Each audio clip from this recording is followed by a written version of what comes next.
And welcome into another edition of the Hustle Show podcast here on the Wager Talk YouTube channel. I'm Mark Zinno, joined by Adam Trigger, as always, for our Wednesday edition of the Hustle Short here. We'll get to some college hoops, NBA as well. And, of course, we'll break down Survivor as we have every single week. Trig, how are we doing today, brother? Doing good. Off to a okay start in college basketball. 2-1-1.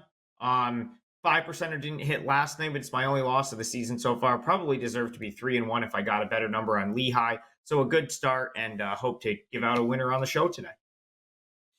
All right, well, you have a college basketball play. I have a play tonight in the NBA. We got a great slate going on in the association. Then we'll get to Survivor picks. So let's get it started here with college hoops. Where are you going?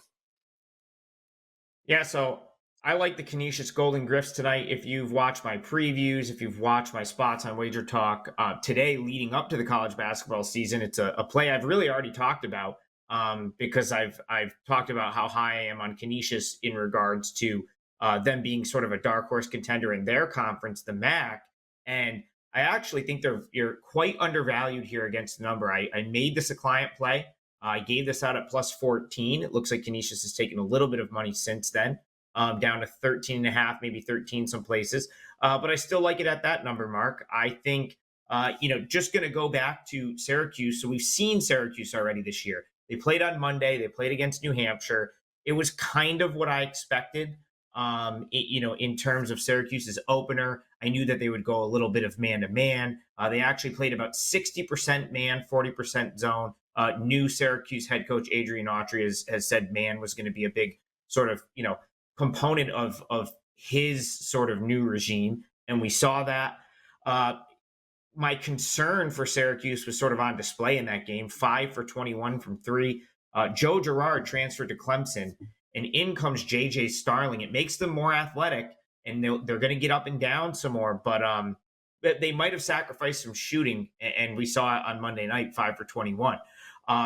So it was a good enough performance by Syracuse. The offense was okay, but didn't get the money. The number in that game was 17 and a half. And I don't think they're going to get the money here because, Canisius, I think, is a far superior team to New Hampshire. New Hampshire's a middling team out of the America East. Canisius is a team that will get rated in the middle of the MAC, but I think could play their way up toward the top of that conference. Taj Stavesky on Canisius, I think he's the best point guard in the best guard in the MAC, at least one of them. Had a great freshman season. I think he breaks out and has a huge year this year. They've got like 8 players back as well. So this is Canisius' first game. No one has seen them yet. I expect them to play well in this spot, and I think it's too many points. So I took the 14 with the Golden Griffs. It is a client play, 4%. Got a little Metro Atlantic Athletic Conference action in the Canisius Golden Griffins, my old stomping grounds back when Loyola Maryland used to be in the MAC, when it was a good power conference, not so much anymore, or a good mid-major, not so much anymore. But we've had some changes there. All right, I'm going to go to the association here, Trig. You got 2 big games on the slate. And I'll tell you what, guys, I also have a play on both these games tonight on my card over at sportsmemo, sm.buzz/MZ.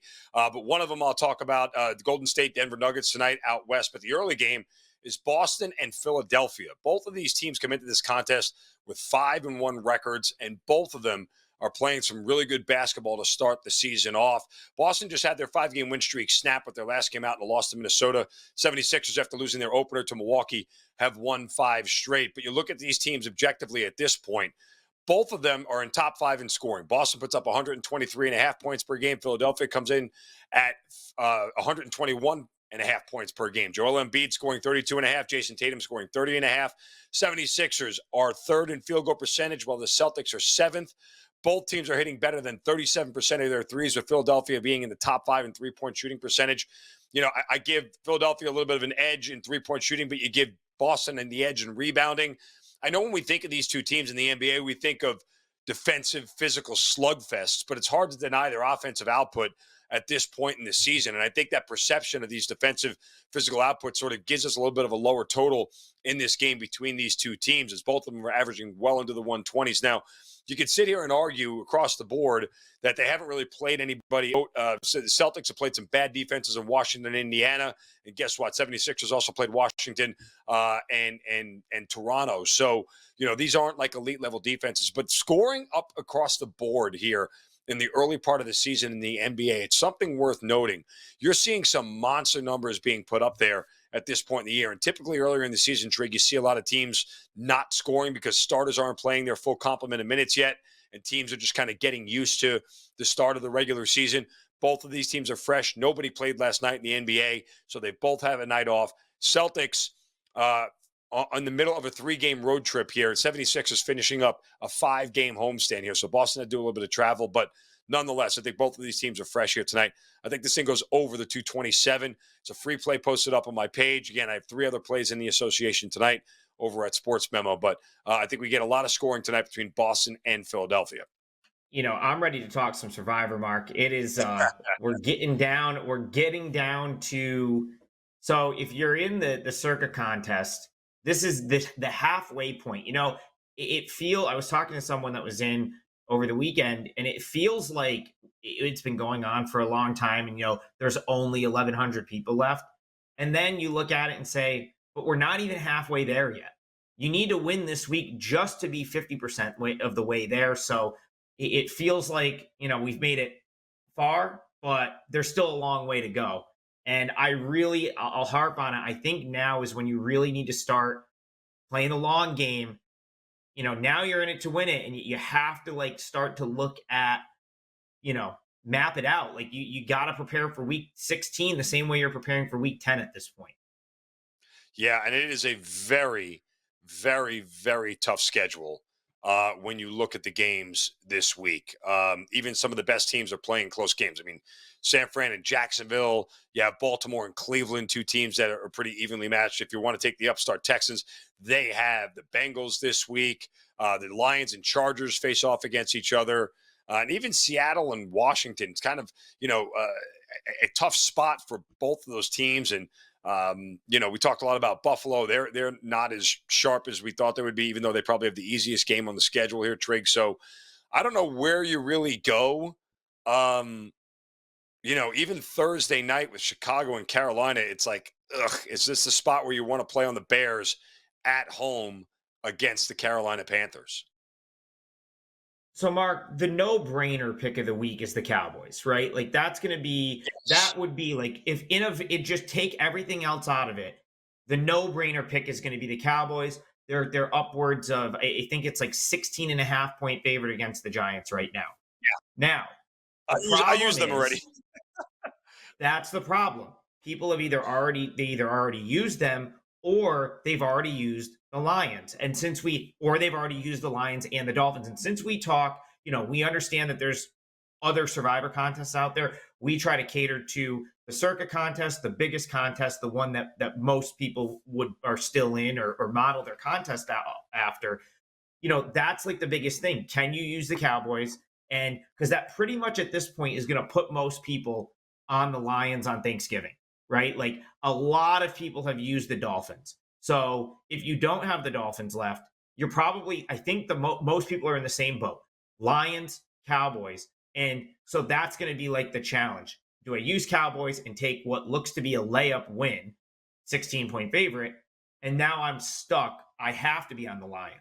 I have an entry where I've already used the Lions. There's a handful of people that have either used the Lions when they played the Panthers or the Raiders. So they probably can't use the Cowboys. So what else do we have? Well, I think if you still have the Seahawks available, that's a great pick because you've got a Commanders team that's playing back-to-back road games. They just went on the road and won in New England. Now they have to go out to Seattle. Seattle coming off an embarrassing loss to the Ravens. And you're getting insanely good pick equity, Mark, because so many people have used the Seahawks already.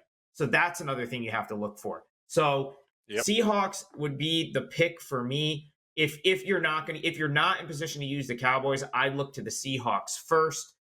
Outside of that, it gets tough. I don't know if I want to use the Bengals. You mentioned it in the open. The Texans are that upstart team. They're playing good football. They move the ball. So, and then you start to go down the line. I mean, do you have the Ravens left still?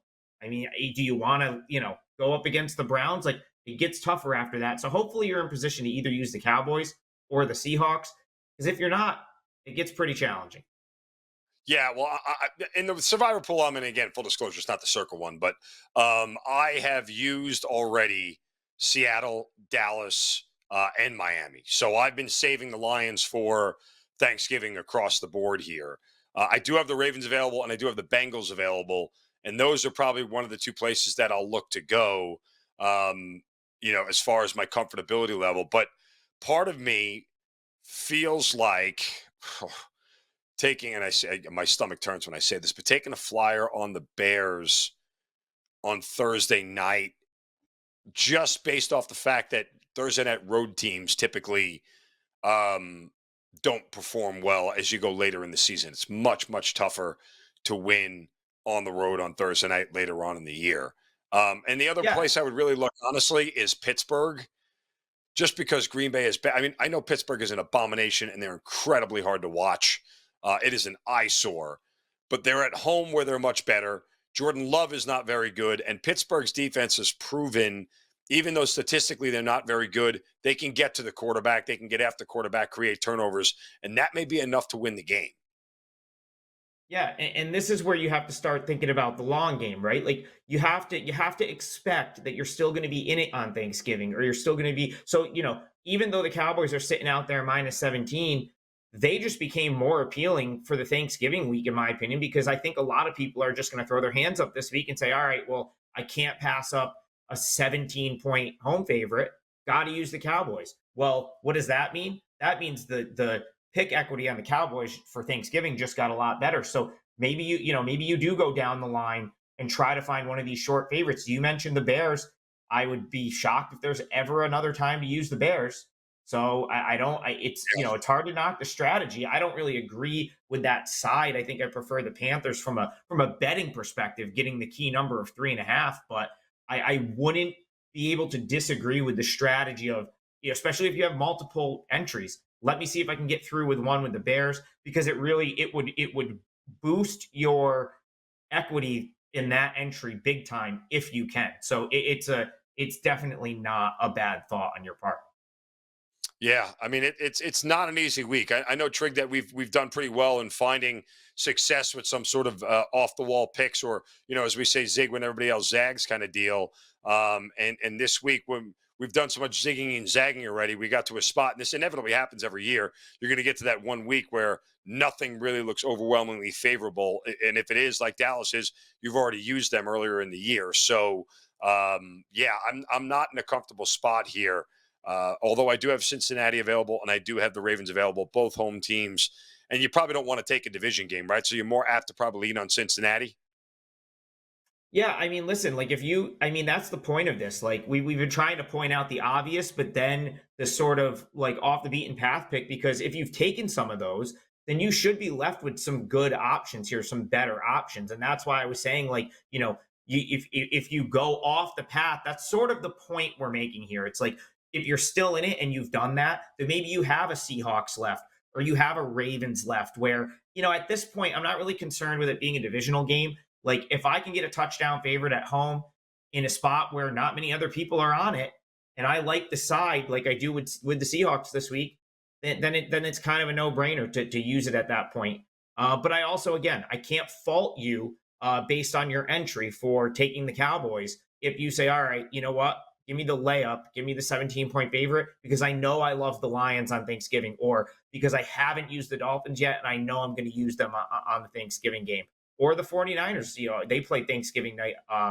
And that's another viable option if you still have them. So that's kind of the purpose of this segment. Hopefully it just gets the juices flowing, thinking a couple different ways. And that's really how, I think we've given you a couple good options here. Yeah, no, I think certainly there are. So we'll continue to dissect this every single week. Again, make sure you guys give him a follow on Twitter at Top Flight SI. Go to WT.buzz/AT for Adam Trigger's plays every single day. Again, I'm SM.buzz/MZ over for my 3 plays in the NBA tonight over at Sports Memo. Hit that like button and subscribe button on the Wager Talk YouTube channel. And don't forget, tomorrow, the full edition of the Hustle Show podcast in its entirety, 7 o'clock, with Thursday Night Football and the weekend in college and the NFL. So for Adam Trigger, I'm Mark Zeno. Appreciate you guys watching. Good luck with your games tonight. Go cash some tickets. We'll see you tomorrow on the Hustle Show.